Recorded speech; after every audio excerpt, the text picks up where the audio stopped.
So having now iterated through all of our algorithm design paradigms and noticing that none of them seem to work very well for computing the maximum weight independent set of a path graph, we're going to develop some ideas for a new paradigm.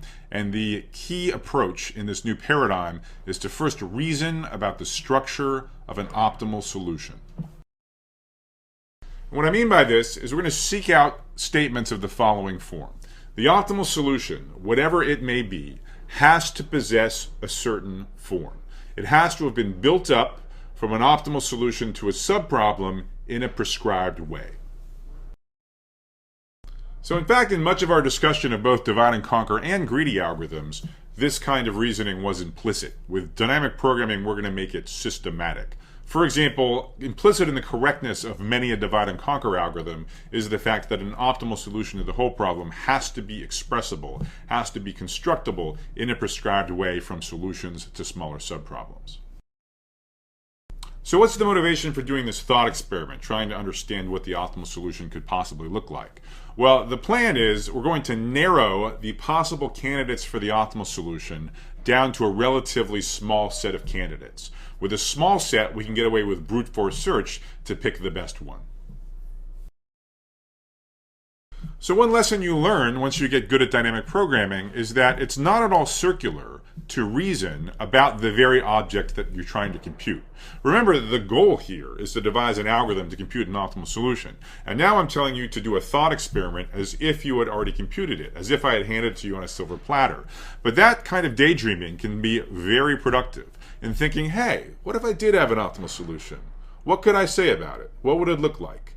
Observations of that form can actually light up a trail to the computation of that exact object. And we'll see that in the next couple of videos. All right, so that's enough lofty philosophy for now. Let's get concrete. Okay, so we've got this path graph. The vertices have weights. We want the max weight independent set. Let's again do this thought experiment. What if someone handed to us, what can we say about its structure? We'll be using the following notation when we reason about this maximum weight independent set. S denotes the vertices in that optimal solution, in that max weight independent set. And we're going to let V sub n denote the rightmost, the final vertex of the input graph. So here's a content-free statement. This last vertex of the path, V sub n, either it's an S or it isn't. So that's going to give us two cases when we reason about the optimal solution. Let's start with the case where Vn is excluded from the optimal solution, capital S. So let's let G prime denote the path graph you get by plucking off Vn, plucking off the rightmost vertex from the original graph G. So let's make a couple of trivial observations. So first of all, this set capital S, it's an independent set in G. It doesn't include the last vertex. So we can regard this set S equally well as an independent set of the smaller graph G prime. If it didn't contain consecutive vertices in G, nor does it in G prime. But actually we can say more. Not only is S any old independent set in G prime, it has to be an optimal, that is maximum weight independent set in G prime. Why? Well, if there was something better than S in G prime, we could take that exact same independent set S star, regard it as an independent set in G, and of course it would still be better than S in G. But that contradicts our assumption that S was a max weight independent set in G. So summarizing, if the max weight independent set S of the original path graph G does not include the rightmost vertex, it can be very simply described in terms of an optimal solution to a smaller subproblem. It literally is a max weight independent set of G prime, the path graph with one fewer vertex. All right, so case 1 is a warm-up for case 2, which is similar but slightly more complicated. Now let's assume that the max weight independent set S does in fact use the rightmost vertex Vn. Now, by the definition of an independent set, no two adjacent vertices can be chosen. So by virtue of choosing V sub n, the rightmost vertex, S in this case absolutely cannot include the penultimate vertex V sub n minus 1. So we're going to note by G double prime the path you get from G by plucking off both of the rightmost two vertices.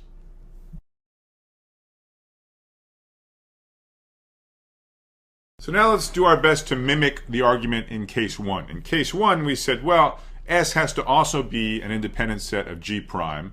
Now here that doesn't make sense, right? Here S contains the last vertex, so we can't talk about it even being a subset of any smaller graph. However, if we think about S except for the last vertex V sub n, S with Vn removed is an independent set, in fact, of G double prime, because remember, S can't contain the second to last vertex.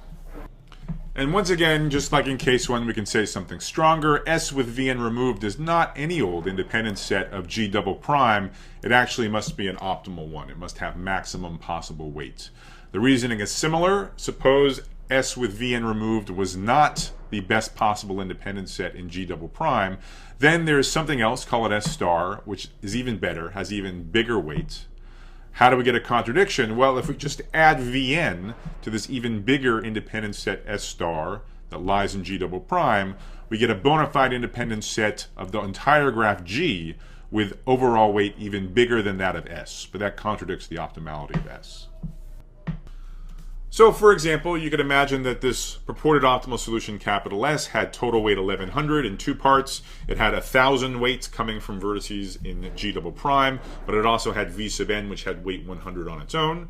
And so now in the contradiction, you say, well, suppose there was an independent set that had even more than 1000 weight just in G double prime, say 1050. Well, then we just add this last vertex V sub n to that. We get an independent set with weight 1150 in the original graph G. But that contradicts the fact that S was supposed to be optimal with weight merely 1100. So notice that the reason we're using the graph G double prime in this argument, it's to make sure that no matter what S star is, no matter what this independent set of G double prime is, we can just add Vn to it blithely and not worry about feasibility. Right? So the rightmost vertex S star could possibly possess is the third to last vertex Vn minus 2. So there's no worries about feasibility when we extend it by adding in the rightmost vertex V sub n. So to make sure you don't lose the forest for the trees, let me remind you what our high-level plan was. And let me point out that we actually just executed that plan quite successfully in this problem. The plan was to narrow down the candidates for what the optimal solution could be, to reason about the form of the optimal solution and argue that it has to look in a particular way. What did we just prove on the previous slide? We said that the optimal solution actually can only be one of 2 things. Either it excludes the final vertex, and it is nothing more than the max weight independent set from G prime, or if it includes the rightmost vertex, then it must be a maximum weight independent set from G double prime augmented with this last vertex V sub n. There's only 2 possibilities for what the optimal solution could possibly look like in terms of optimal solutions of smaller subproblems. So a corollary of this is that if a little birdie told us which case we were in, whether or not V sub n was in the optimal solution, we could just complete this by recursing on the appropriate subproblem. If the little birdie tells us the optimal solution doesn't have Vn, we just recurse on G prime. If the little birdie tells us V sub n is in the optimal solution, we recurse on G double prime and then add V sub n to the result. Now, of course, there is no little birdie, and we have no idea whether this rightmost vertex is in the optimal solution or not. But hey, there's only 2 possibilities, right? Here's an idea. Maybe it seems crazy, but why not try both possibilities and just return whichever one is better? Why do I suggest that maybe this is crazy? Well, if you stare at this and you think about it and you think about the ramifications of trying both possibilities as you recurse down the graph, this may start feeling a little bit like brute force search. And in fact it is. This is just a recursive organization of a brute force search. Nevertheless, as we'll see in the next video, if we're smart about eliminating redundancy, we can actually implement this idea in a linear time.